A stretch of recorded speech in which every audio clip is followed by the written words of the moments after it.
Why are you here? What's the point of all this? The work, the struggle, the highs and lows? We all ask that question eventually. What is the highest good in life?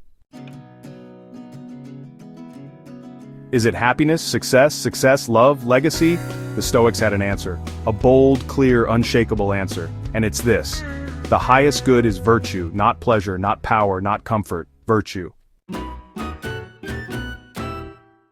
In this video, we'll explore what that means, why it matters, and how Stoic wisdom can help you live a life that's not just successful, but deeply meaningful.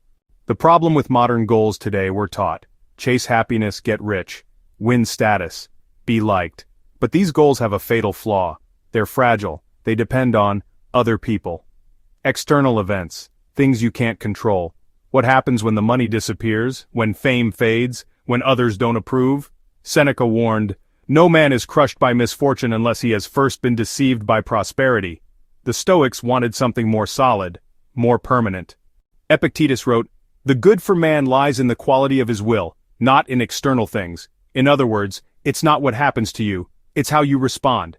The Stoics taught that only one thing is truly in your power: your judgments, your choices, your character, and therefore only one thing can truly be good or bad, whether you acted with virtue. Everything else? Neutral, contextual, out of your control. So what exactly is virtue? For the Stoics, virtue isn't morality in the modern sense. It's not about being nice or obedient, it's about, well, excellence of soul. The Stoics identified 4 core virtues: wisdom, seeing clearly, choosing rightly; courage, acting rightly, even in fear; justice, treating others fairly, doing what's right; and temperance, mastering desire, living in balance. If you practice these, you are living well, no matter your circumstances. Marcus Aurelius said, "Just that you do the right thing, the rest doesn't matter." Why is virtue the only thing you truly own? You don't own your job, it can be taken. You don't own your reputation, it can be tarnished. You don't even own your body forever. But your character, your virtue, is yours. It cannot be taken, only surrendered. Epictetus said, "You may fetter my leg, but not even Zeus can get the better of my will." You're not free when you can do whatever you want. You're free when no one can take your peace, clarity, and moral direction. Virtue doesn't depend on results. The Stoics didn't measure goodness by outcomes. They asked, did I act with wisdom? Did I stay aligned with truth? Did I uphold what was just, even if it cost me? You can do everything right and still fail.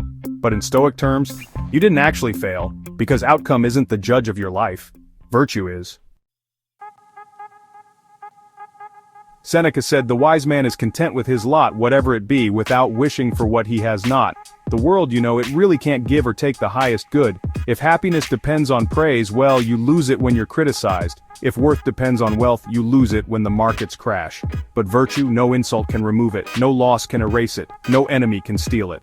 Marcus Aurelius once said, "You have power over your mind, not outside events. Realize this, and you will find strength." That's why the Stoics lived with quiet confidence. They were rooted, not in results, but in right living. Virtue brings true joy, not just pleasure. The Stoics didn't oppose joy, not at all. They just knew there was a higher form. Pleasure is fleeting. Joy from living rightly, that lasts.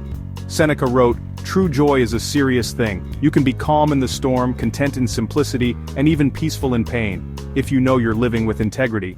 That joy doesn't fade, it's built." Practicing virtue transforms everything. Once you anchor your life in virtue, failure becomes training, insults become tests, and challenges become opportunities for growth. You stop asking, "How can I avoid discomfort?" and start asking, "What's the most virtuous response here?" That shift honestly changes your entire life. The purpose of life is not to avoid death, but to live with integrity before it. Memento mori, remember you must die, is central to Stoic practice. Why? Well, because when you face death, you stop wasting time. You start asking the real question, when the end comes, will I be proud of how I lived? Seneca once said, "Life is long if you know how to use it." The highest good is not to live long, it's to live right. You become who you practice being. Virtue isn't just an idea, it's a daily practice. Every action, every response, every thought. either strengthens your character or weakens it. The Stoics believed, you don't become wise by accident. You don't become brave by wishing. You don't become just by knowing. You become virtuous by doing, every single day. So how do you practice the highest good every day? Here's how to live the Stoic answer to life's biggest question. Step 1. Choose virtue as your true north. Before anything else, ask yourself, what matters more to me? Comfort or character? Decide, and let that guide everything you do. Step 2. Use the 4 virtues as a compass. Ask each morning, where will I need courage today? Where can I show wisdom? What justice is mine to uphold? How can I practice temperance? Step 3. Reflect nightly. Ask, did I live with integrity? Where did I fall short? And how will I improve tomorrow? Did I act from virtue or from ego?